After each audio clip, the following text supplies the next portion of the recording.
서울 아파트 전세 매물 3만 건 아래로 떨어져. 제가 영상 전에 있는 영상에서도 한번 언급했었는데 서울 아파트 전세 매물이 부족하다고 합니다. 그럼 사람들은 의문이 들겠죠. 아니, 인구는 줄고 있다고 하는데 아파트가 사라지는 것도 아니고 왜 아파트가 모자랄까? 그렇잖아요. 이유는 뻔해요. 첫째, 나홀로 가구가 늘면서 세대가 분리되기 때문에 주택이 더 필요한 것이겠고, 둘째, 시간이 지나면서 아파트가 노후화되니까 사람들이 새 아파트를 선호하기 때문이에요. 하지만 아파트 공급이 부족이 이루어지면 당연히 전세 가격도 오르는데 아이러니하게도 노후 아파트 가격도 같이 오르더라고요. 그래서 오늘은 아파트 전세에 대해 이야기를 한번 나눠보도록 해볼게요. 서울 아파트 전세 매물이 3만 건 아래로 떨어져.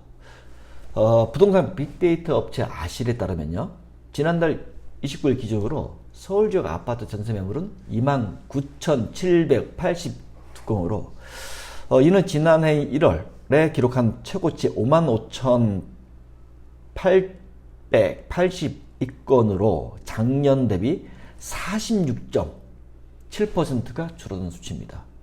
전세 매물이 이렇게 반 정도가 사라질 정도면 이건 말도 안 되는 정도로 안 될 정도로 공급이 부족한 겁니다.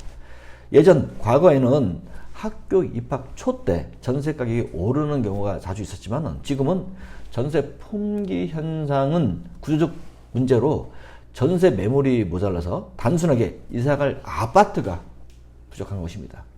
서울 아파트 전세 매물이 3만 건 아래로 떨어진 건 지난해 10월 초로 약 7개월 정도 전인데 그때 29,026건으로 아파트 전세 매물이 떨어진 수치입니다.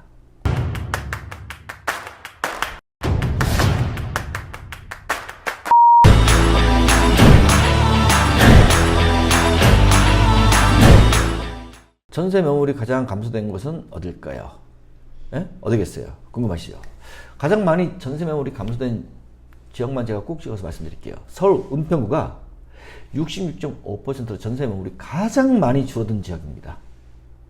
예상하셨나요? 그 뒤를 동대문구가 63.8% 감소하여 전세 매물이 두 번째로 많이 줄어든 지역이에요. 세 번째가 중구 지역으로 62.9%가 감소해서 전세 매물이 줄어들었습니다. 중저가 아파트 단지들이 모여든 지역으로는 도봉구, 노원구, 관악구, 서대문구, 양천구 이런 중량구 등으로 50%대 전세 매물이 감소로 그 뒤를 잇고 있습니다. 서울 새 아파트 공급 부족에는 여러 가지 이유가 있겠지만 중요한 것은 서울 전세 매물이 부족해서 전세 가격이 상승하고 있다는 것은 분명합니다. 전세 품귀 현상의 갱신 비율 증가. 자, 이게 뭔 말이냐면은 이런 현상들은 일단은 당연한 거예요. 왜냐면은 전세 품귀 현상으로 전셋집을 구하기 힘드니까 그냥 집을 옮기지 않고 그 집에서 계속 살려고 갱신하는 사람이 많다는 얘기입니다.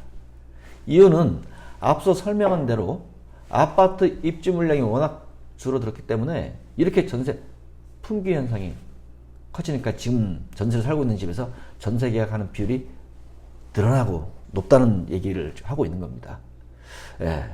자, 그러면서 오늘의 전세 품귀 현상은 앞으로도 계속 지속될 거예요. 지속된다는 말씀 드리면서 오늘 영상 짧게 마치겠습니다. 안녕히 계세요.